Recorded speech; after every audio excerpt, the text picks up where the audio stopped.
Father's love, everyone, and welcome. Today we're going to read Proverbs chapter 3. So sit back, relax, and let's see what we can learn today. My son, forget not my law, but let thine heart keep my commandments. For length of days and long life and peace shall they add to thee. Let not mercy and truth forsake thee. Bind them about thy neck. Write them upon the table of thine heart. So shalt thou find favor and good understanding in the sight of God and man. Trust in the Lord with all thine heart, and lean not unto thine own understanding. In all thy ways acknowledge him, and he shall direct thy paths.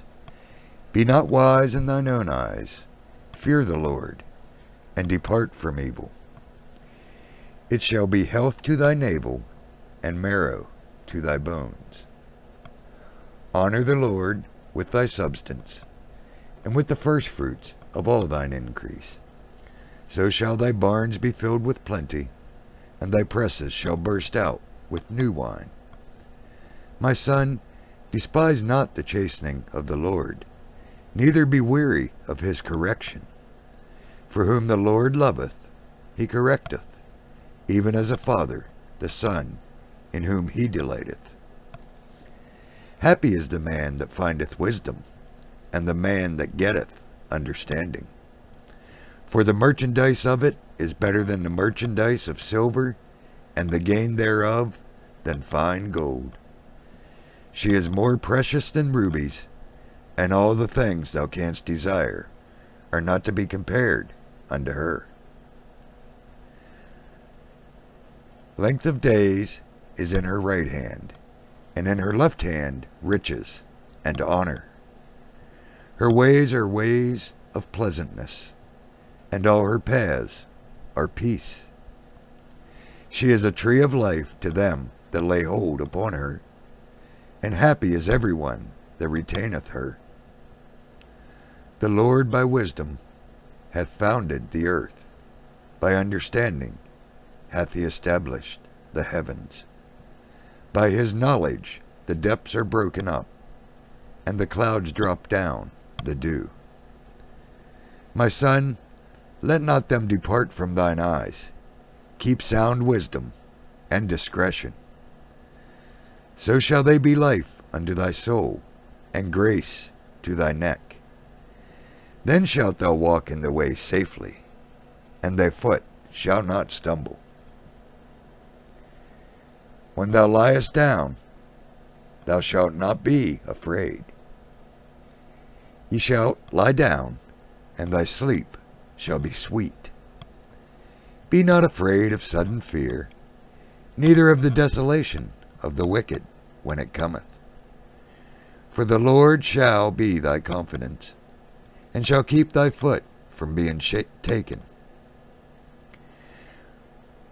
Withhold not good from them to whom it is due, when it is in the power of thine hand to do it.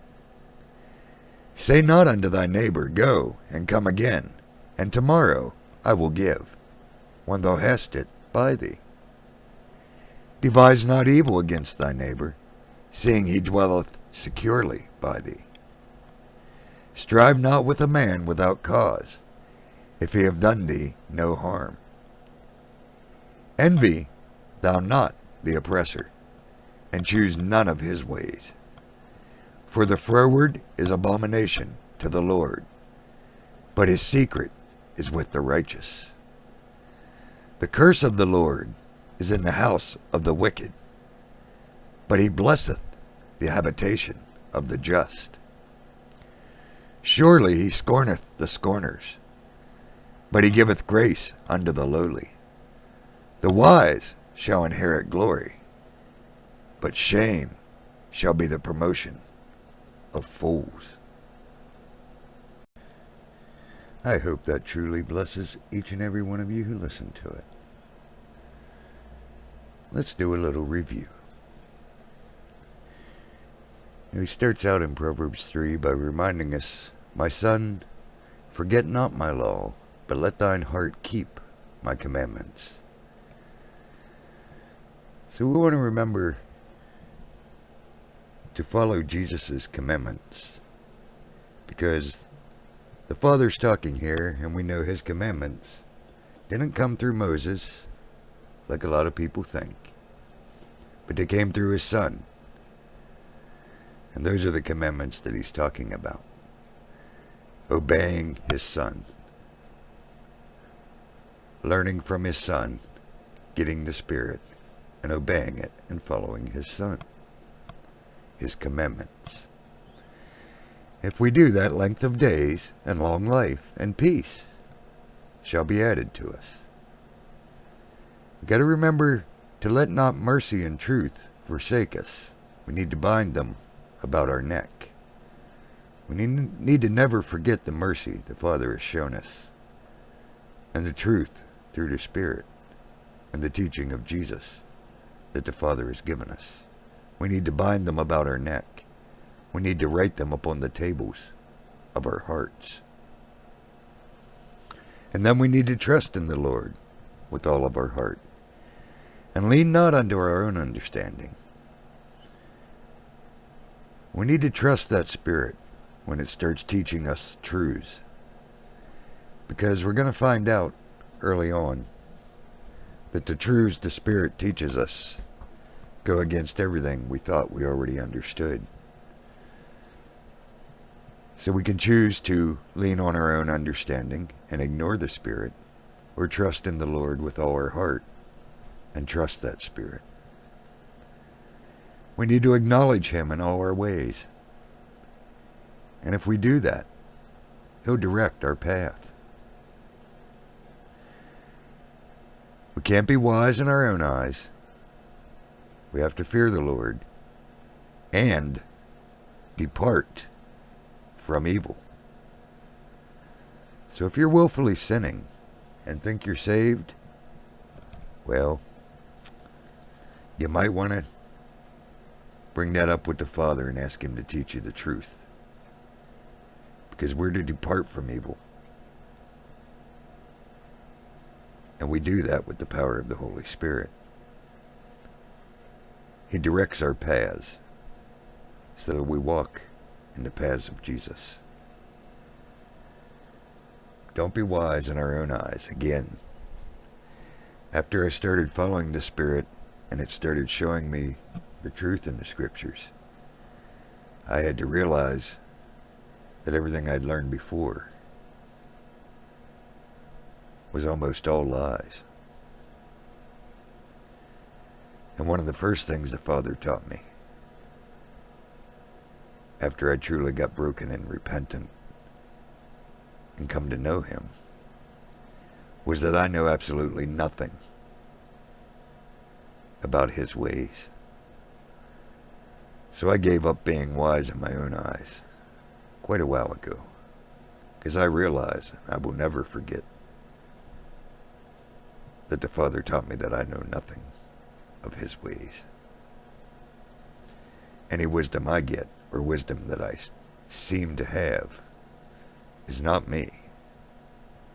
If something good comes out of these lips, that's the Spirit and the Father, because there's no good in the flesh. He also reminds us in Proverbs 3:11, "My son, despise not chastening of the Lord, neither be weary of his correction. For whom the Lord loveth, he correcteth, even as a father the son, in whom he delighteth." It's not always fun following the Spirit, trying to do what's right. The flesh hates it. So the flesh can make it painful. The emotions and the feelings can make it hard to deal with. Because he's got to correct us, because he loves us. We can't continue to walk in our wicked ways and think we're living for Jesus because we said the magic words. We need to be corrected. We've all sinned and fallen short of the glory of God. We all need correction.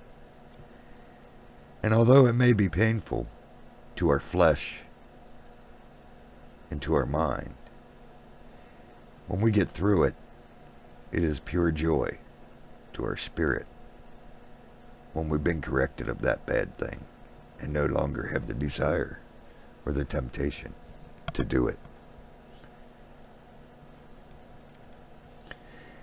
And then he tells us in verses 13 to 15 that happy is the man that findeth wisdom, and the man that getteth understanding. For the merchandise of it is better than the merchandise of silver, and the gain of fine gold.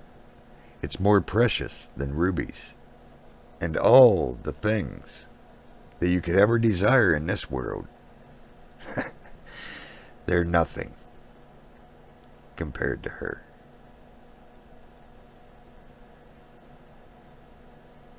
As I said before, every time we're corrected or we learn a new truth through that Spirit, I guarantee you, there's not enough money or fame or fortune in this world worth more than just one truth that I've learned so far on my journey. Nothing in this world can hold a candle to it.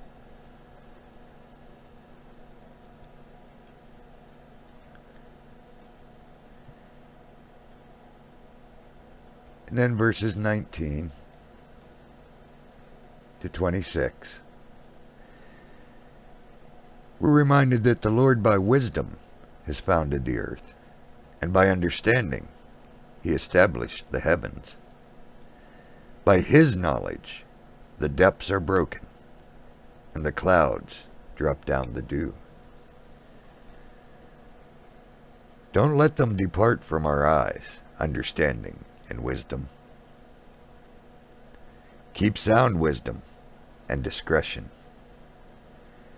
If we do that, there'll be life unto our soul and grace unto our neck.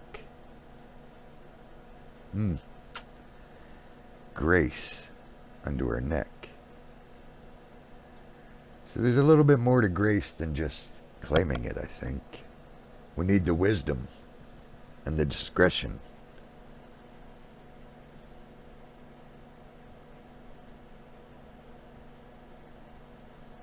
to get the grace and the life. If we do that, we follow the Spirit, follow the wisdom and the discretion that the Spirit gives us, then we'll walk in the way safely, and our foot shall not stumble. When we lie down, we won't be afraid. Yes, we'll lie down, and our sleep is sweet. We're not afraid of sudden fear, or unfortunately of the desolation of the wicked when it comes. For the Lord's our confidence, and he shall keep our feet from being taken. In other words, the enemy can do all kind of worldly things to us, but he can't even touch our foot if we're following the Father. So there's nothing to be afraid of. The things that are coming are going to be unbelievable. But don't let them scare you. Don't be afraid. Remember who stands by us and who protects us as long as we follow him and do the will of the Father as he told us to. And then we're reminded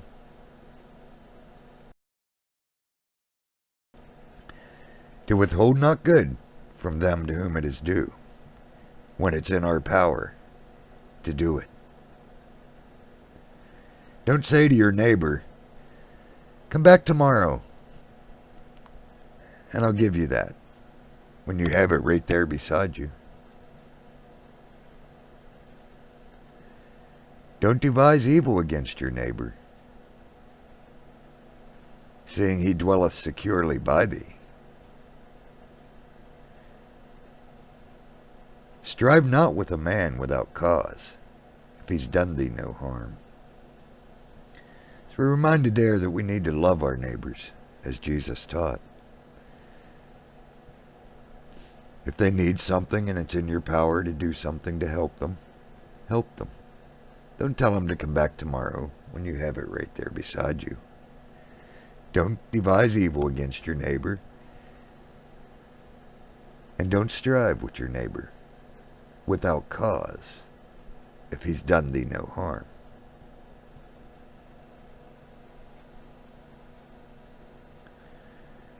For the froward, which means the one who turns away from this truth, the one who fails to listen to the Spirit, the one who thinks, I said the magic words, I'm good.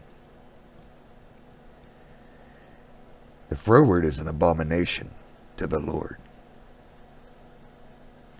but his secret is with the righteous. The curse of the Lord is in the house of the wicked, but he blesseth the habitation of the just. He scorns the scorners, but he gives grace to the lowly. The wise shall inherit glory, but shame is what the fools are going to get. The ones who fail to listen to the Spirit, who think it's just a heavenly stamp, never realizing it is everything in this thing we call salvation. So you can turn away and become an abomination, live in a cursed house, be scorned, and inherit your shame when the time comes.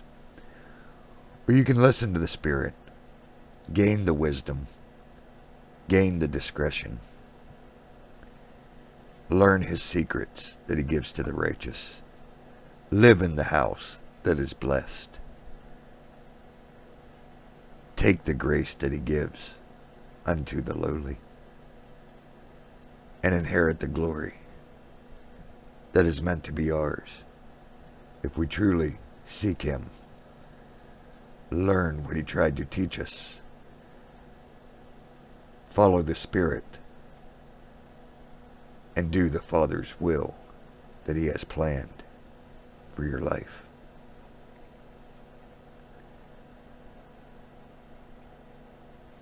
I ask for continued prayers for our children around the world. They need it. Prayers for our fellow brothers and sisters who have just started on this journey or have been on this journey for many years.